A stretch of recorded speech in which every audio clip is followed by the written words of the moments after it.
Hi guys, welcome back to Skin at Heart, the energy in you. My name is Natalia and in this video I'm going to share with you Reality Transurfing. Reality Transurfing is a book written by Russian quantum physicist Vadim Zeland. The book explains in details how reality works and how we as human beings can cooperate with reality in the world we live in on Earth in such a way that we achieve what we want. So basically, it's a manifestation book explaining quantum physics and explaining how we can cope with reality. I just had the pleasure and the honor of meeting Fernando Branco, who is the head of Reality Transurfing Academy. I've been through some of these concepts with him, and I did a lot of exercises during the workshop I attended. However, this video will only give you an idea of what the book is about, of what the method is about, because the book has 500 pages. And it has a lot of complex explanations about physics and energy and what's our role in the middle of all of this. So bear in mind that this is just a simple explanation of what the book and the method is. If you want to know more, you should contact Reality Transurfing Academy or read the book that Vadim Zeland wrote. So, Reality Transurfing is based on the principle that everything is energy. This is the basic principle of quantum physics. Everything is energy, we are energy, and everything else is built up from this concept. So if you don't really believe that, or if you have a hard time understanding that, I ask you to open your perspective, to widen your perspective and kind of expand your awareness and just intake this for a little bit and consider that this is true, that everything is energy, because only from this standpoint will you understand what the rest of the book is about.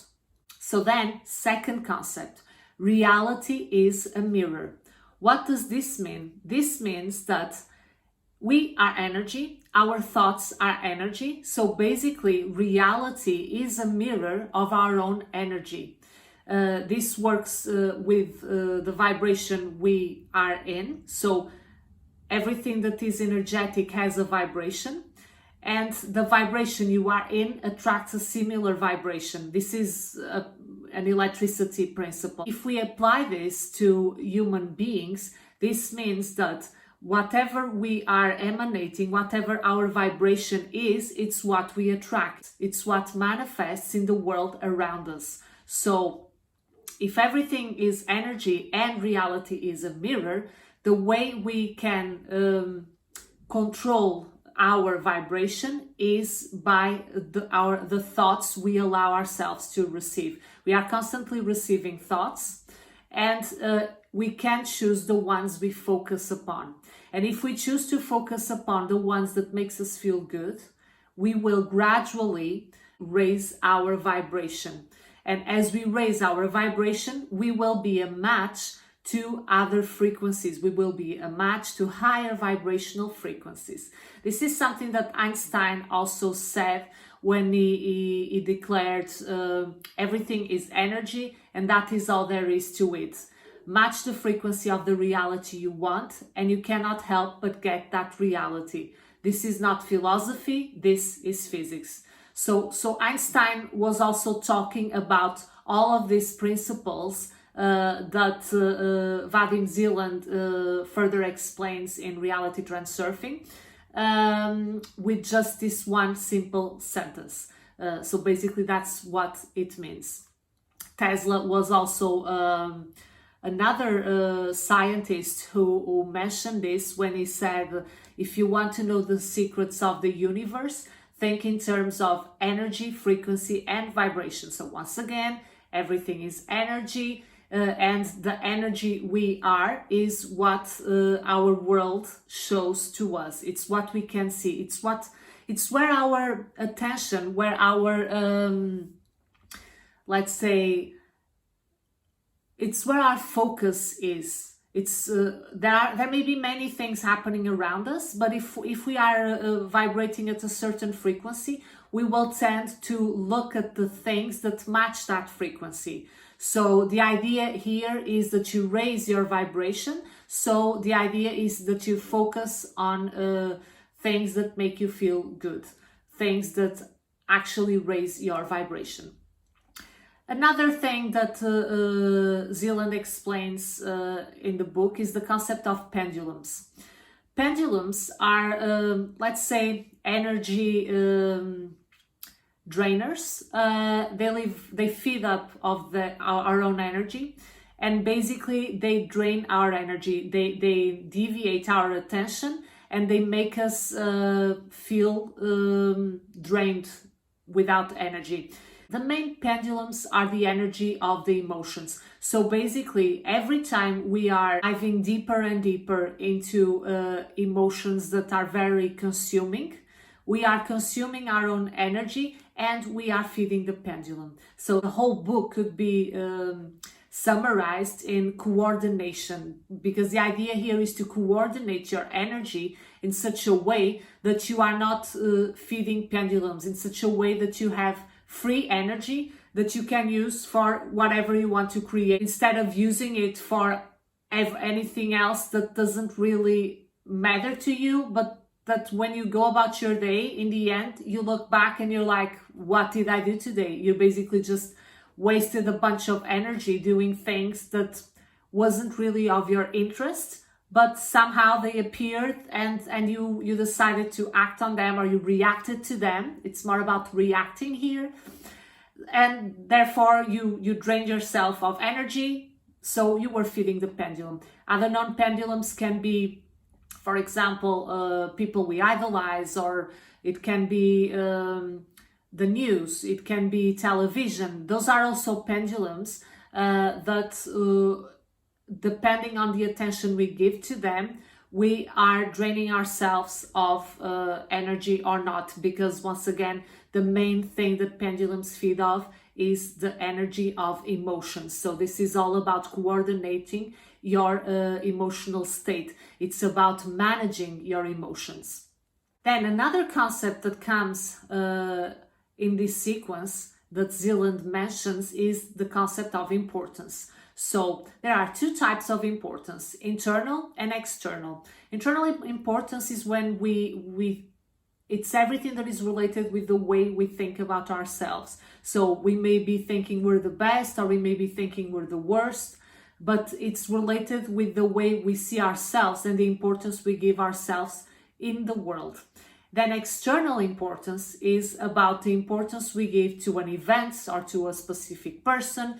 It's related with the importance we give to things around us, like an object or something that we want to happen in our lives, or a person we like. External importance, it's about projections we make in the world outside of ourselves. So that's why it's external. Whether internal, it's about our own value, our own importance that can be exaggerated on both directions. So we may think a lot about ourselves, or we may think nothing about ourselves. And the idea here, once again, is the coordination principle. It's to coordinate our energy and our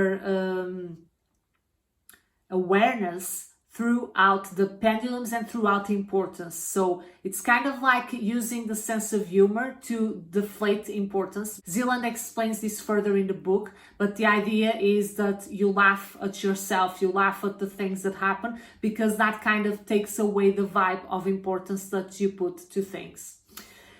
Then, why is this important, pendulums and importance? Because once we give a lot of importance to something, then we create excess potential. Similarly to an electric battery, we're charging it so much that then the battery just has to explode. It has to explode somewhere because it has to release that excess potential. And it's the same thing here. When we give someone or something a lot of importance, what happens is that then excess potential is created, and therefore the laws of life, which will naturally follow the path of least resistance, so the path that has less resistance for the energy to flow, think about the battery once again, they will have to decrease that potential, and they will have to release that energy somehow. And generally what happens is that that energy is released in such a way that it harms, so to say, the person who created the potential, or it's like you really want something and then things turn out exactly the opposite of what you wanted. So basically that's what happens when someone creates excess potential. This may also be about inner importance, like I said, but generally it happens when we project it outside in the world. That's also probably the most common way that we use importance. So this balance, this equilibrium that is found again, or that needs to be found again, Zeland calls it balancing forces. He says that balancing forces come when we create excess potential in order to balance the energy as it is. And that's what happens when we create excess potential due to the importance that we give to things. And when we give a lot of importance to something, that's the pendulums acting upon us. So the idea here is that we coordinate importance so that we are able to transurf reality without letting ourselves be caught up by pendulums, without letting ourselves creating excess potential due to importance, and then having balancing forces kind of taking us off balance. That is that we are able to surf the entire wave, keeping our balance there. So nice and steady, just keeping our balance throughout reality. Then Zeland talks about some methods that we can use to visualize what we want and to use our energy, to free up our energy to achieve what we want. So basically what it talks about, it's energy circulation techniques, very similar to Qigong, for example, and meditation. So it doesn't call them these names, but basically what he describes, it's very similar to these ancient practices. And the reason why this works, or the reason why he gives us these exercises, one of them he calls frailing, and I will describe it shortly. It's because it teaches us the difference between inner and outer intention. So inner intention is when we want something and we're just focused upon wanting that something. So it's like we have to kind of we have to fight for it. We have to drain our energy for it, basically. And outer intention is when we allow the universe to bring to us what we actually want. So the whole principle behind this, and the example that Zeland gives, it's like when you go to a restaurant and you place an order. So you just place an order, you just choose, but you're not worried about you know, if the order is gonna come, when is it gonna come, where do the ingredients come from. You just place your order and you're there, you're enjoying your dinner or your lunch. You're not thinking about when is it gonna come or how. And that's kind of the same thing about reality. It's not our role to think about the when or the how. It is our role to coordinate ourselves through reality as best as we can. So it doesn't mean that we should be careless. In fact, it does say that we should be mindful of everything that we are doing or everything that we are being. We should be mindful all the time. But it's about not struggling for it. It's kind of like another example that he gives. It's when you go to the post box, get your mail. You just go slowly to your post box, you get your mail, you open your letters. You don't have to rush for it, you don't have to run for it, you're not impatient waiting for the mailman to come. So it's kind of like that. So outer intention is basically you allowing things to flow to you, you allowing things to come to you without fighting, without struggling. And often when you step into that place of outer intention instead of inner intention, it's like things actually start coming to you. It gives a couple of examples with people, like when you really want someone to do something and then you don't get them to do what you want. But when you drop that, when you forget about what you actually want, and you think, why would this person want to do this? Why would this person, what makes this person gain by doing this? What's the value in here for this person? And suddenly it's like that person out of the blue just does what you've been wanting for all that time. He calls this the frailing process. So basically replacing inner intention with outer intention. But overall, it is about us raising our energy, similarly to what Dr. David R. Hawkins describes in Letting Go, the Pathway of Surrender. Because as we raise our energy, we are dropping the excess potential, and therefore we are allowing things to come to us, because once again the universe always chooses the path of least resistance. Abraham Hicks talks about this. If you read Ask and It Is Given by Esther and Jerry Hicks, the whole book is about this as well.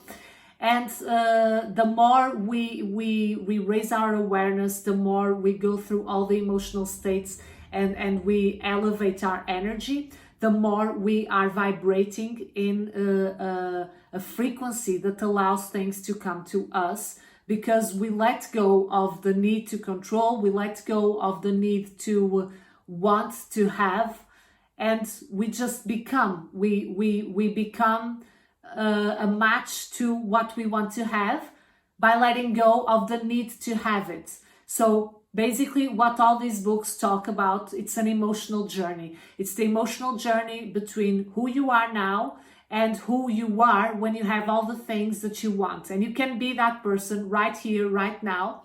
And that's what all these books talk about. Definitely the most, well, not the most scientific, because the books of Dr. Hawkins are very scientific too.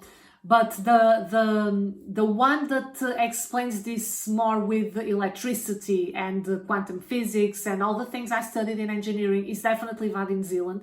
He explains all these concepts deeply in Reality Transurfing. But honestly, don't take my word for it. Try it yourself and see how your reality changes. So read the book. It's a very good book that I highly recommend. See if it's a match for you, if this type of language is a match for you. If it is not, try one of the other books I've been mentioning on my channel. I hope that you get as inspired as I did when I was reading the book, and especially when I was learning the techniques with Reality Transurfing Academy through Fernando Branco. I'm gonna leave the link to his work below this video. And up until my next video, guys, you already know, be happy.